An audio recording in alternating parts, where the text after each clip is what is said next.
Hello everyone, welcome back. ഇന്ന് നമ്മൾ discuss ചെയ്യാൻ പോകുന്നത് CPT ഇവാലുവേഷൻ ആൻഡ് മാനേജ്മെൻറ്റ് ചാപ്റ്ററിലെ എമർജൻസി ഡിപ്പാർട്ട്മെൻറ്റ് സർവീസസിനെ കുറിച്ചിട്ടാണ്. സോ ഫസ്റ്റ് തന്നെ what is emergency department services എന്ന് നോക്കാം. Emergency department services often referred to as emergency room services provide immediate medical care for people experiencing acute illnesses, injuries or life-threatening conditions. These departments operate 24/7 and are equipped to handle a wide range of emergencies from minor injuries to critical conditions. So emergency department അല്ലെങ്കിൽ emergency room services എന്നൊക്കെ പറയുന്നത് ഒരു sudden illness അല്ലെങ്കിൽ injury അല്ലെങ്കിൽ ഒരു life threatening condition ഒരു പേഷ്യൻറ്റിന് പെട്ടെന്ന് വരുമ്പോൾ അവർക്ക് കിട്ടുന്ന ഫസ്റ്റ് സർവീസസ് എന്ന് പറയുന്നത് എമർജൻസി ഡിപ്പാർട്ട്മെൻറ്റ് സർവീസസ് ആയിരിക്കും. സോ ഈ ഒരു ഡിപ്പാർട്ട്മെൻറ്റ് 24/7 ഓപ്പറേറ്റ് ചെയ്യുന്നുണ്ടാവും. അതുപോലെ തന്നെ ഏതൊരു ടൈപ്പ് ഓഫ് എമർജൻസി വന്നാലും, ഇപ്പോൾ മൈനർ ഇഞ്ചുറി ആയാലും ക്രിട്ടിക്കൽ കണ്ടീഷൻ ആണെങ്കിലും അതിനെ ഡീൽ ചെയ്യാനായിട്ടുള്ള എല്ലാ എക്യുപ്മെൻറ്റും ഉള്ള ഒരു സർവീസ് അല്ലെങ്കിൽ ഒരു ഡിപ്പാർട്ട്മെൻറ്റാണ് എമർജൻസി ഡിപ്പാർട്ട്മെൻറ്റ് എന്ന് പറയുന്നത്. In the context of healthcare, the emergency department provides evaluation and management services to patients with urgent or emergent medical needs. E-ANM coding is a system used by healthcare providers to document and bill for the level of care provided during a visit to the emergency department. So health കെയറിലേക്ക് വരുമ്പോൾ emergency department എന്ന് പറയുന്നത് emergency സിറ്റുവേഷൻസിന് വേണ്ടിയിട്ടുള്ള medical needs provide ചെയ്യുന്നതാണ്. അവർ appropriate ആയിട്ടുള്ള evaluation നടത്തുകയും അതിനുള്ള management ഓപ്ഷൻസിലേക്ക് പോവുകയും ചെയ്യുന്നതാണ്. അപ്പോൾ ഈ ആനം കോഡിങ്ങിൽ ഈ ഒരു പ്രോപ്പറായിട്ടുള്ള പ്രൊവൈഡറിൻ്റെ ഡോക്യുമെൻറ്റും ബില്ലിങ്ങും ഒക്കെ എമർജൻസി ഡിപ്പാർട്ട്മെൻറ്റ് വിസിറ്റിനും പ്രൊവൈഡ് ചെയ്യുന്നതാണ്. സോ കീ കമ്പോണൻറ്റ്സ് ഓഫ് ഇ-ആനം സർവീസസ് എന്ന് പറഞ്ഞാൽ എമർജൻസി ഡിപ്പാർട്ട്മെൻറ്റിൽ ഇ-ആനമിലേക്ക് വരുമ്പോൾ ഉള്ള കീ കമ്പോണൻറ്റ്സ് ആണ്. That the first one is evaluation എന്ന് പറഞ്ഞാൽ എന്താ? First history, collecting the patient's medical history including the reason for the visit, past medical conditions, medications and allergies. നമ്മൾ പറഞ്ഞു എമർജൻസി സർവീസസ് എന്ന് പറയുമ്പോൾ അക്യൂട്ട് പെട്ടെന്ന് വരുന്ന ഒരു കണ്ടീഷൻ ആയിരിക്കും, പെട്ടെന്ന് ഓൺസെറ്റ് ആവുന്ന കണ്ടീഷൻസ് ആയിരിക്കും, അല്ലെങ്കിൽ ഇഞ്ചുറീസ് ആയിരിക്കും. അപ്പോൾ എന്താണ്, ഒരു പേഷ്യൻ്റ് എമർജൻസി ഡിപ്പാർട്ട്മെൻറ്റിൽ വരുമ്പോൾ ആദ്യം ഇവാലുവേഷൻ ആണ് ചെയ്യുക. അതായത് ആദ്യം ഹിസ്റ്ററി എടുക്കും, പേഷ്യൻറ്റിൻ്റെ അപ്രോപ്രിയേറ്റ് ആയിട്ടുള്ള മെഡിക്കൽ ഹിസ്റ്ററി കളക്ട് ചെയ്യും. ഇതിനു മുന്നേ ഇങ്ങനെ ഒരു സിറ്റുവേഷൻ ഉണ്ടായിട്ടുണ്ടോ എന്ന് നോക്കും, പാസ്റ്റിലെ മെഡിക്കൽ കണ്ടീഷൻസ് നോക്കും, യൂസ് ചെയ്യുന്ന മെഡിക്കേഷൻസ്, എന്തെങ്കിലും അലർജീസ് ഉണ്ടോ അതെല്ലാം നോക്കും. Second one is examination, performing a physical exam to assess the patient's condition. ഇപ്പോൾ പേഷ്യൻറ്റിൻ്റെ കണ്ടീഷൻ എങ്ങനെയാണ് എന്നുള്ള ഒരു എക്സാമിനേഷൻ കണ്ടക്ട് ചെയ്യും. Then medical decision making, MDM ആണ്, assessing the complexity of the patient's condition and determining the necessary steps for diagnosis and treatment. പേഷ്യൻറ്റിൻ്റെ കണ്ടീഷനും ഇപ്പോഴുള്ള ഒരു കണ്ടീഷൻ്റെ കോംപ്ലക്സിറ്റിയും examine ചെയ്തതിന് ശേഷം അപ്രോപ്രിയേറ്റ് ആയിട്ടുള്ള ഡയഗ്നോസിസ് ട്രീറ്റ്മെൻറ്റിലേക്ക് എത്തുന്നതിനെയാണ് മെഡിക്കൽ ഡിസിഷൻ മേക്കിംഗ് എന്ന് പറയുന്നത്. സെക്കൻഡ് കമ്പോണൻറ്റ് വരുന്നത് മാനേജ്മെൻ്റ് ആണ്. ഒരു പേഷ്യൻ്റ് വന്നു, പാസ്റ്റ് ഹിസ്റ്ററി, പിന്നെ എക്സാമിനേഷൻ, ഇപ്പോഴത്തെ കണ്ടീഷൻ്റെ എക്സാമിനേഷനൊക്കെ നോക്കി ഒരു മെഡിക്കൽ ഡിസിഷൻ മേക്കിങ്ങിലേക്ക് വന്നു കഴിഞ്ഞാൽ പിന്നെ മാനേജ്മെൻ്റ് ആണ് ചെയ്യേണ്ടത്. മാനേജ്മെൻ്റ് എന്ന് പറയുന്നത് ഇമ്മീഡിയറ്റ് ട്രീറ്റ്മെൻ്റ് ആണ്. Example medication, wound care or advanced life support. പേഷ്യൻറ്റിന് മെഡിക്കേഷനാണ് വേണ്ടതെങ്കിൽ ഇമ്മീഡിയറ്റ് ആയിട്ട് മെഡിക്കേഷൻ പ്രൊവൈഡ് ചെയ്യുക. ഇനി ഇഞ്ചുറി, വൂണ്ട് ഫ്രാക്ചറൊക്കെ ആണെങ്കിൽ വൂണ്ട് കെയർ ചെയ്യുക. അതെല്ലാം അഡ്വാൻസ്ഡ് ആയിട്ടുള്ള ലൈഫ് സപ്പോർട്ട് സിസ്റ്റമാണ് ആവശ്യമായിട്ട് വരുന്നതെങ്കിൽ അത് കൊടുക്കുക. അതൊക്കെയാണ് immediate treatment. The next one is coordinating with specialist or admitting the patient to the hospital. ഇപ്പോൾ എമർജൻസി ഡിപ്പാർട്ട്മെൻറ്റിൽ വരുന്ന പേഷ്യൻറ്റ് പെട്ടെന്നൊരു കാർഡിയാക് അറസ്റ്റ് അല്ലെങ്കിൽ ഒരു മയോകാർഡിയൽ ഇൻഫാക്ഷൻ അല്ലെങ്കിൽ ഹാർട്ട് അറ്റാക്ക് അങ്ങനെയുള്ളൊരു കണ്ടീഷനായിട്ട് വരുന്നതെങ്കിൽ എത്രയും വേഗം ഒരു കാർഡിയോളജിസ്റ്റ് വരണം. അങ്ങനെ എന്ത് സ്പെഷ്യലിസ്റ്റാണ് വേണ്ടത് ആ ഒരു സ്പെഷ്യലിസ്റ്റിൻ്റെ എന്താണ് കോർഡിനേഷനിൽ പേഷ്യൻറ്റിനെ ഹോസ്പിറ്റലിലേക്ക് ICUലേക്ക് അഡ്മിറ്റ് ആക്കുന്ന പേഷ്യൻ്റ് ആണെങ്കിൽ അഡ്മിറ്റ് ആക്കുക. അങ്ങനെയുള്ള സർവീസസ് പ്രൊവൈഡ് ചെയ്യും. Next one monitoring the patient's response to treatment and making adjustments as needed. അതായത് പേഷ്യൻറ്റിന് ഒരു ട്രീറ്റ്മെൻറ്റ് സ്റ്റാർട്ട് ചെയ്തിട്ട് അത് എങ്ങനെയാണ് പേഷ്യൻ്റ് അതിനോട് റെസ്പോണ്ട് ചെയ്യുന്നത് എന്ന് നോക്കിയിട്ട് അതിലുള്ള അഡ്ജസ്റ്റ്മെൻറ്റ്സ് ഒക്കെ ചെയ്യുക. അതൊക്കെയാണ് മാനേജ്മെൻറ്റിൽ വരുന്നത്. Next one, EANM levels in the emergency department ആണ്. EANM levels are categorized based on the complexity of care. They range from level 1, that is low complexity, to level 5, high complexity ആണ്. Level 1 എന്ന് പറയുന്നത് minor problems, minimal physician involvement ആയിരിക്കും ഉണ്ടാവുക. Level 2 എന്ന് പറയുന്നത് low severity, straightforward MDM ആയിരിക്കും ഉണ്ടാവുക. Level 3 വരുമ്പോൾ moderate severity requiring moderate complexity in decision making ആണ്. ലെവൽ 4 ഹൈ സിവിയാരിറ്റി ആയിരിക്കും, no immediate threat to life but requiring significant MDM ആണ്. ലെവൽ 5 വരുമ്പോൾ immediate threat to life for major complex medical problems requiring high intensity care ആണ്. So level 1 തൊട്ട് level 5 വരെയാണ് EANM services in emergency ഡിപ്പാർട്ട്മെൻറ്റിനെ calculate ചെയ്ത് അല്ലെങ്കിൽ consider ചെയ്ത് വെച്ചിട്ടുള്ളത്. ഇതിൽ എങ്ങനെയാണ് പേഷ്യൻറ്റിൻ്റെ കണ്ടീഷൻ എന്നനുസരിച്ചിട്ടാണ് നമ്മൾ 1 ആണോ 2 ആണോ 3 ആണോ 4 ആണോ 5 ആണോ എന്നുള്ള ലെവൽ തീരുമാനിക്കുക. ആ തീരുമാനിക്കുന്നതിനനുസരിച്ച് അപ്രോപ്രിയേറ്റ് ആയിട്ടുള്ള കോഡുകളാണ് നമ്മൾ കൊടുക്കുക. Next one, common examples of emergency department EANM services ആണ്. എമർജൻസി ഡിപ്പാർട്ട്മെൻറ്റിൽ ചെയ്യുന്ന കോമൺ ആയിട്ടുള്ള EANM സർവീസസ് ഒക്കെയാണ് നോക്കുന്നത്. Treating a patient with chest pain and evaluating for a potential heart attack. ഇപ്പോൾ ഒരു പേഷ്യൻറ്റ് ചെസ്റ്റ് പെയിൻ ആയിട്ട് വരികയാണെങ്കിൽ ആ പേഷ്യൻറ്റിന് ഹാർട്ട് അറ്റാക്ക് ആണോ എന്ന് ഇവാലുവേറ്റ് ചെയ്യുന്നതാണ് ഒരു example. Next one, managing trauma cases such as fractures or head injuries. Next one, responding to allergic reactions or anaphylaxis. Next one, providing immediate care for stroke symptoms. Next one, proper documentation is critical for accurate coding, billing and compliance with the regulatory standards. So ഒരു patient എന്ത് കണ്ടീഷനായിട്ട് വരുന്നു അതിന് appropriate ആയിട്ടുള്ള evaluation ചെയ്ത് അതിനുള്ള management ഓപ്ഷൻസിലേക്ക് എത്തുന്നതാണ് മെയിനായിട്ട് ഇവിടെ പറയുന്നത്. ഇനി നമ്മൾ ടെക്സ്റ്റ് ബുക്കിലേക്ക് നോക്കാം. ടെക്സ്റ്റ് ബുക്കിൽ എമർജൻസി ഡിപ്പാർട്ട്മെൻറ്റ് സർവീസസ് എന്നുള്ള ഒരു ഹെഡിങ് കാണാം. അവിടെ ന്യൂ ഓർ എസ്റ്റാബ്ലിഷ്ഡ് പേഷ്യൻ്റ് ആണ്. The following codes are use to report evaluation and management services provided in the emergency department. No distinction is made between new and established patient in the emergency department. ഒരു acute കണ്ടീഷനായിട്ട് വരുന്ന patient അത് new patient ആണോ established patient ആണോ എന്നുള്ള distinction ഒന്നും emergency ഡിപ്പാർട്ട്മെൻറ്റിൽ consider ചെയ്യില്ല. അത് ന്യൂ പേഷ്യൻ്റ് ആയാലും എസ്റ്റാബ്ലിഷ്ഡ് പേഷ്യൻ്റ് ആയാലും നമുക്ക് കോഡിൽ ചേഞ്ചസ് ഒന്നും വരുന്നില്ല. Next paragraph, an emergency department is defined as an organized hospital-based facility for the provision of unscheduled episodic services to patients who present for immediate medical attention. The facility must be available 24 hours a day. അപ്പോൾ ഒരു emergency ഡിപ്പാർട്ട്മെൻറ്റിൻ്റെ ഡെഫിനിഷനാണ് ആ ഒരു second പാരഗ്രാഫിൽ കൊടുത്തിട്ടുള്ളത്. അത് mark ചെയ്ത് പഠിക്കുക. Text ബുക്കിൽ എവിടെയാണെന്നും not ചെയ്ത് വയ്ക്കുക. കാരണം ചില ടൈമിൽ എക്സാമിന് ഈ ഒരു ക്വസ്റ്റ്യൻ കാണാറുണ്ട്. സോ എമർജൻസി ഡിപ്പാർട്ട്മെൻറ്റ് എന്ന് പറയുന്നത് is N organised hospital based facility ആണ്. ഒരു ഹോസ്പിറ്റലിൽ കാണുന്ന ഒരു ഫെസിലിറ്റിയാണ് എമർജൻസി ഡിപ്പാർട്ട്മെൻറ്റ് എന്ന് പറയുന്നത്. ഇവിടെ എന്താണ്, provision of unscheduled episodic services to patient who present for immediate medical attention. അതായത് ഷെഡ്യൂൾഡ് ഒന്നും ആയിരിക്കില്ല, പെട്ടെന്ന് സംഭവിച്ചു, പെട്ടെന്ന് ആളെ ഹോസ്പിറ്റലിൽ കൊണ്ടുവന്നു, അതാണ്. അതല്ലാതെ ഇപ്പോൾ നമ്മൾ ഒരു അപ്പോയിൻമെൻ്റ് എടുത്ത് വരുന്നതൊന്നും എമർജൻസി ഡിപ്പാർട്ട്മെൻറ്റ് സർവീസസിലല്ല വരുന്നത്.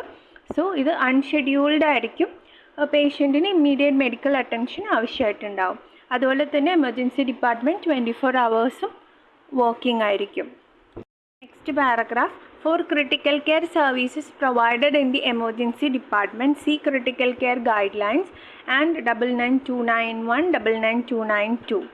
Critical care and emergency department services may both be reported on the same day when, after completion of the emergency department service, the condition of the patient changes and critical care services are provided. Sometimes patient വരുന്നത് ഏതെങ്കിലും ഒരു critical condition ആയിട്ടായിരിക്കും. So പേഷ്യൻറ്റിന് ഈ ഒരു emergency ഡിപ്പാർട്ട്മെൻറ്റിൽ വെച്ചിട്ട് തന്നെ critical care കൊടുക്കുന്നതുമുണ്ട്. അതല്ലാതെ പേഷ്യൻറ്റിനെ ഒരു പ്രോപ്പർ ICU പോലെയുള്ള ക്രിട്ടിക്കൽ കെയർ യൂണിറ്റിലേക്ക് അഡ്മിറ്റ് ആക്കിയതിന് ശേഷം കെയർ കൊടുക്കുന്നതുമുണ്ട്. സോ ഇപ്പോൾ ക്രിട്ടിക്കൽ കെയർ സർവീസാണ് എമർജൻസി ഡിപ്പാർട്ട്മെൻറ്റിൽ പ്രൊവൈഡ് ചെയ്തതെങ്കിലും നമ്മൾ ക്രിട്ടിക്കൽ കെയർ ഗൈഡ് ലൈൻസ് നോക്കിയിട്ട് അതിന് അപ്രോപ്രിയേറ്റ് ആയിട്ടുള്ള ക്രിട്ടിക്കൽ കെയർ കോഡുകൾ, ഔട്ട് പേഷ്യൻറ്റ് ക്രിട്ടിക്കൽ കെയർ കോഡുകളാണ് കൊടുക്കുക. 99291, 99292. അതുപോലെ തന്നെ പറയാനുള്ളതാണ്, എമർജൻസി ഡിപ്പാർട്ട്മെൻറ്റ് എന്ന് പറയുന്നത് ഒരു ഹോസ്പിറ്റൽ ഫെസിലിറ്റി ആണെങ്കിൽ പോലും അതിനെ നമ്മളൊരു ഔട്ട് പേഷ്യൻറ്റ് സെറ്റിംഗ് ആയിട്ടേ കൺസിഡർ ചെയ്യുള്ളൂ. ഓക്കെ, ഒരു ഔട്ട് പേഷ്യൻറ്റ് സിറ്റിംഗ് ആയിട്ടാണ് എമർജൻസി ഡിപ്പാർട്ട്മെൻറ്റിനെ കൺസിഡർ ചെയ്യുന്നത്. അപ്പോൾ എമർജൻസി ഡിപ്പാർട്ട്മെൻറ്റിൽ വെച്ച് ക്രിട്ടിക്കൽ കെയർ ആണ് പേഷ്യൻറ്റിന് ആദ്യം കിട്ടുന്നതെങ്കിൽ നമ്മൾ ഔട്ട് പേഷ്യൻറ്റ് ക്രിട്ടിക്കൽ കെയറിൻ്റെ കോഡുകളാണ് കൊടുക്കുക. ഇനി എമർജൻസി ഡിപ്പാർട്ട്മെൻറ്റിൽ വന്നു പേഷ്യൻറ്റ്, അവിടെ വെച്ചൊരു ഇവാലുവേഷനൊക്കെ ചെയ്തതിന് ശേഷമാണ് ക്രിട്ടിക്കൽ കെയറിലേക്ക് അഡ്മിറ്റ് ആക്കുന്നതെങ്കിൽ നമ്മൾ എമർജൻസി ഡിപ്പാർട്ട്മെൻറ്റ് സർവീസിൽ കിട്ടിയ ഇവാലുവേഷൻ ആൻഡ് മാനേജ്മെൻറ്റിൻ്റെ കോഡും കൊടുക്കണം. അതുപോലെ തന്നെ ക്രിട്ടിക്കൽ കെയറിലേക്ക് അഡ്മിറ്റഡ് ആയിട്ട് ശേഷമുള്ള കോഡും നമ്മൾ പ്രൊവൈഡ് ചെയ്യേണ്ടതാണ്. Next one, for evaluation and management services provided to a patient in observation status, see 99221, 222, 223 for the initial observation encounter and 99231, 232, 233, 238, 239 for subsequent or discharge hospital inpatient or observation encounter. ഇനിയിപ്പോൾ patient observation സ്റ്റാറ്റസിലാണ് provide ചെയ്തിട്ടുള്ളത് എങ്കിൽ അതിന് appropriate ആയിട്ടുള്ള ഇനീഷ്യലാണോ subsequent ആണോ discharge ആണോ എന്നുള്ളതൊക്കെ നോക്കിയിട്ട് കോഡുകൾ കൊടുക്കുക. For hospital inpatient or observation care services including admission and discharge services, see 99234, 235, 236. അതായത് നമുക്ക് ഒരു സെക്ഷൻ ഉണ്ടല്ലോ, അതായത് hospital admission and discharge on the same date ആണെങ്കിൽ നമുക്ക് കുറച്ച് ഗൈഡ് ലൈൻസ് ഒക്കെ ഫോളോ ചെയ്യാനുണ്ട്. ഇത്ര ടൈമിൽ പേഷ്യൻ്റ് ഹോസ്പിറ്റലിൽ ഉണ്ടാവണം എന്നുള്ളതൊക്കെ അതൊക്കെ ബേസ് ചെയ്തിട്ട് വേണം ഈ ഒരു സെക്ഷനിൽ നിന്ന് കോഡുകൾ പിക്ക് ചെയ്യാനായിട്ട്. Next paragraph, to report services when a patient is admitted to hospital inpatient or observation status or to a nursing facility in the course of an encounter in another setting, see initial hospital inpatient or observation care or initial nursing facility care. അതായത് ഒരു patient ഒരു observation സ്റ്റാറ്റസിൽ നിന്ന്, അതായത് ഒബ്സർവേഷനിലിരുന്ന patient ഹോസ്പിറ്റലിൽ admitted ആവുകയാണെങ്കിൽ നമ്മൾ initial hospital inpatient ഒരു observation care എന്ന് പറയുന്ന, അല്ലെങ്കിൽ ഇനീഷ്യൽ നഴ്സിംഗ് ഫെസിലിറ്റി കെയർ എവിടെയാണോ പേഷ്യൻറ്റിന് സർവീസ് കിട്ടുന്നത് ആ ഒരു സെറ്റിങ്ങിലുള്ള കോഡുകളാണ് കൊടുക്കേണ്ടത്. അപ്രോപ്രിയേറ്റ് ആയിട്ട് ഏതാണ് എന്ന് മനസ്സിലാക്കുക. ഇൻപേഷ്യൻ്റ് ആണെങ്കിൽ ഇൻപേഷ്യൻ്റ്, ഒബ്സർവേഷൻ കെയർ ആണെങ്കിൽ അവിടെ നിന്ന്, അതല്ല നഴ്സിംഗ് ഫെസിലിറ്റി കെയർ ആണെങ്കിൽ അതിൻ്റെ അണ്ടറിൽ നിന്നുള്ള കോഡുകളാണ് കൊടുക്കേണ്ടത്. For procedures or services identified by a CPT code that may be separately reported on the same date, use the appropriate CPT code. Use the appropriate modifiers to report separately identifiable evaluation and management services and the extent of services provided in a surgical package. ഇവിടെ ഉദ്ദേശിക്കുന്നത് നമ്മൾ already discuss ചെയ്താണ്. ഇപ്പോൾ emergency ഡിപ്പാർട്ട്മെൻറ്റിൽ ഒരു patient വന്നു, അവിടെ നിന്ന് അപ്രോപ്രിയേറ്റ് ആയിട്ടുള്ള ഇവാലുവേഷൻ ആൻഡ് മാനേജ്മെൻറ്റ് പേഷ്യൻറ്റിന് കിട്ടി. സെയിം ഡേ തന്നെ ഇവാലുവേഷൻ ആൻഡ് മാനേജ്മെൻ്റ് ഒക്കെ കഴിഞ്ഞ് പേഷ്യൻറ്റിന് ക്രിട്ടിക്കൽ കെയർ ആവശ്യമായിട്ട് വരികയാണ് എന്ന് പറഞ്ഞിട്ട് പേഷ്യൻറ്റിനെ ക്രിട്ടിക്കൽ കെയറിലേക്ക്, ഒരു ICU പോലുള്ള ഹോസ്പിറ്റൽ ഫെസിലിറ്റി തന്നെയാണ്, അവിടേക്ക് അഡ്മിറ്റ് ആക്കുകയാണെങ്കിൽ, അതായത് ഒരു ഫെസിലിറ്റിയിൽ വന്ന് ഇവാലുവേഷൻ ആൻഡ് മാനേജ്മെൻറ്റ് കിട്ടി വേറൊരു ഫെസിലിറ്റിയിലേക്ക് സെയിം ഡേയിൽ തന്നെ അഡ്മിറ്റ് ആക്കുകയാണെങ്കിൽ നമ്മൾ രണ്ടും കോഡ് ചെയ്തിട്ട്, രണ്ട് സർവീസസും കോഡ് ചെയ്തിട്ട് മോഡിഫൈഡ് 25 അപ്രോപ്രിയേറ്റ് ആയിട്ട് റിപ്പോർട്ട് ചെയ്യുക എന്നാണ് ഇവിടെ പറയുന്നത്.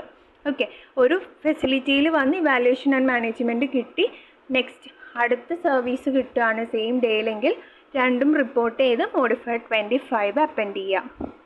If A patient is seen in the emergency department four convenience of a physician or other qualified healthcare professional, use office or other outpatient service codes. So ചില സമയങ്ങളിൽ നമ്മളിപ്പം ഒരു ഔട്ട് പേഷ്യൻ്റ് സെറ്റിങ്ങിൽ വെച്ച് OPയിൽ വെച്ച് ഡോക്ടറിനെ അല്ലെങ്കിൽ ഒരു ഫിസിഷ്യനെ കണ്ടു, വിസിറ്റ് ചെയ്തു, പിന്നെ നമ്മളോട് പറഞ്ഞു ബ്ലഡ് ടെസ്റ്റോ എന്തെങ്കിലും റിസൾട്ട് ഉണ്ട്. സോ അത് റിസൾട്ട് കിട്ടിക്കഴിയുമ്പോൾ ഡോക്ടറിനെ എമർജൻസി ഡിപ്പാർട്ട്മെൻറ്റിൽ വന്ന്, അല്ലെങ്കിൽ കാഷ്വാലിറ്റിയിൽ ഉണ്ടാവും ഡോക്ടർ, അവിടെ വന്ന് കാണുക എന്ന് പറയുകയാണെങ്കിൽ അത് നമ്മൾ office or other outpatient സർവീസായിട്ട് തന്നെയാണ് കൺസിഡർ ചെയ്യുക, അല്ലാതെ എമർജൻസി ഡിപ്പാർട്ട്മെൻറ്റ് സർവീസായിട്ട് കൺസിഡർ ചെയ്യില്ല. അതിൻ്റെ റീസൺ ഇവിടെ ഫിസിഷ്യൻ്റെ കൺവീനിയൻസിനനുസരിച്ച് നമ്മളോട് ഒരു സെറ്റിങ്ങിൽ വന്ന് കാണാൻ പറഞ്ഞു എന്ന് മാത്രമേ ഉള്ളൂ. അവിടെ എമർജൻസി സർവീസ് അല്ല നമുക്ക് കിട്ടുന്നത്. അതുകൊണ്ടാണ് അപ്രോപ്രിയേറ്റ് ആയിട്ടുള്ള office or other outpatient സർവീസിൻ്റെ കോഡുകൾ റിപ്പോർട്ട് ചെയ്യാൻ പറയുന്നത്. സോ ഇനി കോഡുകൾ നോക്കുകയാണെങ്കിൽ 99281 എന്ന് പറയുന്നത് emergency department visit for the evaluation and management of a patient that may not require the presence of a physician or other qualified healthcare professional. So 9928 എന്ന് പറയുന്നത് അവിടെ എമർജൻസി ഡിപ്പാർട്ട്മെൻറ്റ് സർവീസാണ് നമുക്ക് കിട്ടുന്നത്, അല്ലെങ്കിൽ വിസിറ്റാണ്. അവിടെ യാനം സർവീസ് കിട്ടുന്നുണ്ട്, പക്ഷെ അവിടെ ഒരു ഫിസിഷ്യൻ്റെ അല്ലെങ്കിൽ ഒരു ക്വാളിഫൈഡ് ആയിട്ടുള്ള പ്രൊഫഷണലിൻ്റെ പ്രസൻസ് ആവശ്യമായിട്ട് വരുന്നില്ലാത്ത സിറ്റുവേഷനാണ്. നമ്മൾ പറഞ്ഞ ലോ കോംപ്ലക്സിറ്റി അല്ലെങ്കിൽ ലോ റിസ്കിൽ വരുന്ന കണ്ടീഷൻസ് ആണ്. 99282 എന്ന് പറയുന്നത് emergency department visit for the evaluation and management of a patient which requires a medically appropriate history and ഒരു examination and straightforward MDM ആണ്. ഇവിടെ സ്ട്രേറ്റ് ഫോർവേഡ് MDM ആണ് പറയുന്നത്.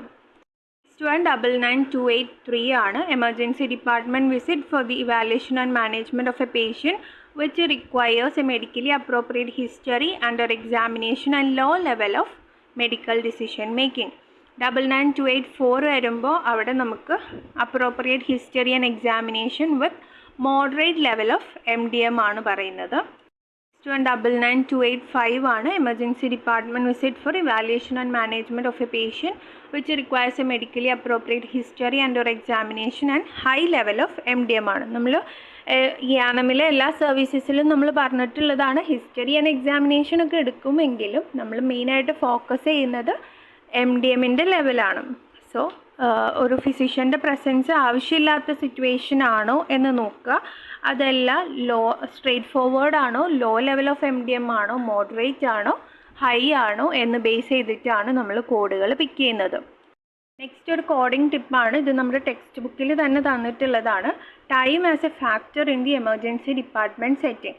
Time is not a descriptive component for the emergency department levels of EANM services because emergency department services are typically provided on a variable intensity basis, often involving multiple encounters with several patients over an extended period of time.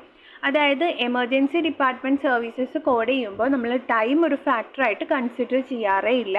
നമ്മളെപ്പോഴും MDM base ചെയ്ത് തന്നെയാണ് കോഡുകൾ എടുക്കുക. കാരണം ഒരേ ടൈമിൽ multiple പേഷ്യൻസിന് അല്ലെങ്കിൽ ഒരേ പേഷ്യൻറ്റിന് തന്നെ സെവറൽ ടൈംസ് വിസിറ്റ് ചെയ്യേണ്ടിയൊക്കെ വരും ഒരു എമർജൻസി സിറ്റുവേഷൻ വരുമ്പോൾ. അതുകൊണ്ട് തന്നെ ടൈം നമ്മളിവിടെ ഒരു ഫാക്ടറായിട്ട് കൺസിഡർ ചെയ്യില്ല. നമുക്ക് ഈ ഒരു എമർജൻസി ഡിപ്പാർട്ട്മെൻറ്റ് സർവീസ് കോഡുകളുടെ താഴെ കോഡ് ഡിസ്ക്രിപ്ഷൻ്റെ താഴെ ടൈം ബേസ് ചെയ്തുള്ള കോഡിങ്ങിനുള്ള കാര്യങ്ങളൊന്നും കാണാനും പറ്റില്ല, ബിക്കോസ് ഇവിടെ ടൈം നമ്മൾ കൺസിഡർ ചെയ്യുന്നില്ല. നെക്സ്റ്റ് ഒരു കോഡിംഗ് ടിപ്പാണ് emergency department classification of new versus established patient. No distinction is made between new and established patients in the emergency department. EANM services in the emergency department category may be reported for any new or established patient who presents for treatment in the emergency department.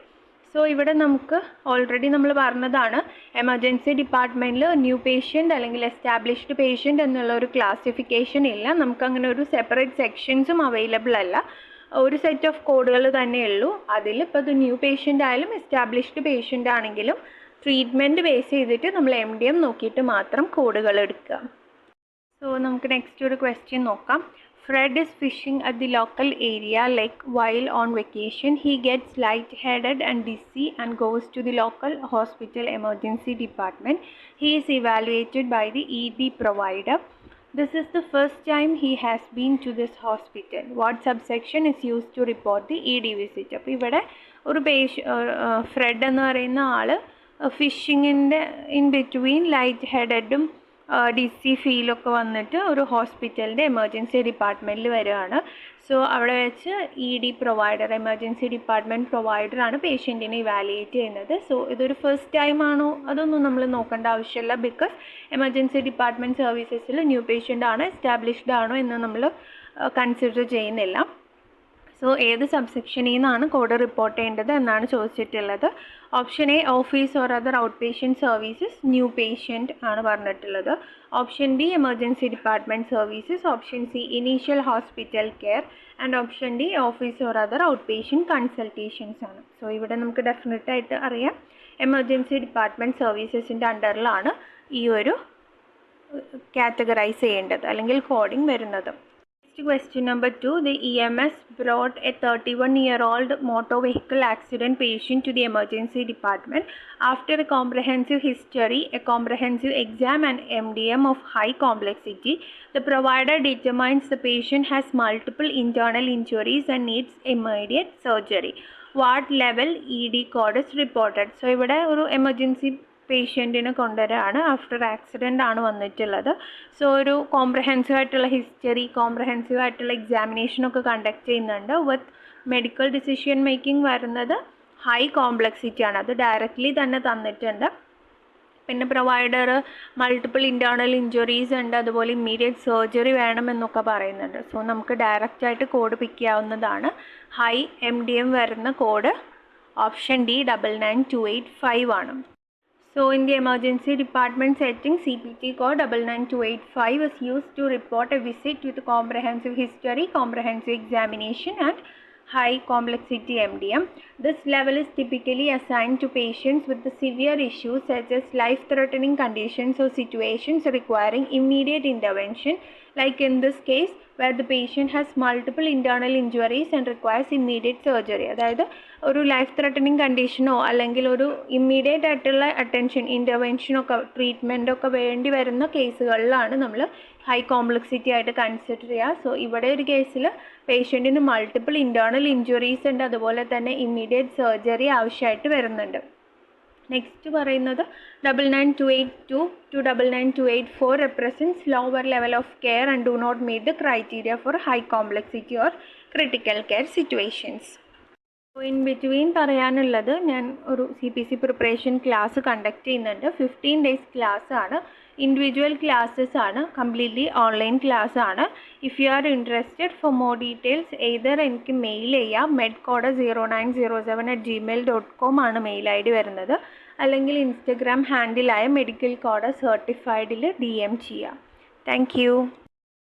And if you feel this videos helpful, നിങ്ങൾക്ക് needed ആയിട്ടുള്ള ടോപ്പിക്കുകൾ suggest ചെയ്യുകയാണെങ്കിൽ I try to do more videos. And thank U.